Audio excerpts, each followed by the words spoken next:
మీకు రకరకాల మానసిక సమస్యలున్నాయి. మీరొక థెరపిస్ట్‌ని కన్సల్ట్ కావడానికి మీ దగ్గర డబ్బులు లేకపోవచ్చు, రిసోర్సెస్ లేకపోవచ్చు, లేకపోతే క్వాలిటీ థెరపిస్ట్‌లు మీకు అందుబాటులో లేకపోవచ్చు, లేకపోతే థెరపీ పైన మీకు రకరకాల అపోహలుండొచ్చు. మీరు రూపాయి ఖర్చు చేయకుండా, మీరు ఇంటి నుండి బయటికి వెళ్ళకుండా, మీ మైండ్‌లో వస్తున్న రకరకాల సంశయాలు, సంకోచాలు, భయాలకు ఎంతో కొంత సొల్యూషన్ కావాలి అనుకుంటే గనక జర్నలింగ్ చేయడం స్టార్ట్ చేయండి.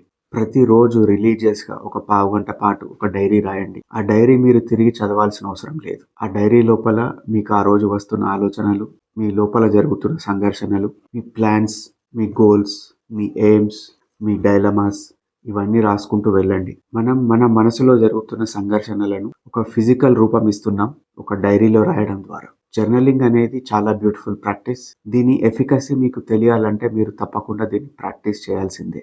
1 లేదా 2 నిమిషాలు కాకుండా కనీసం 15 నిమిషాలు జర్నలింగ్ చేయడం ఇవాల్టి నుండే ప్రారంభించండి.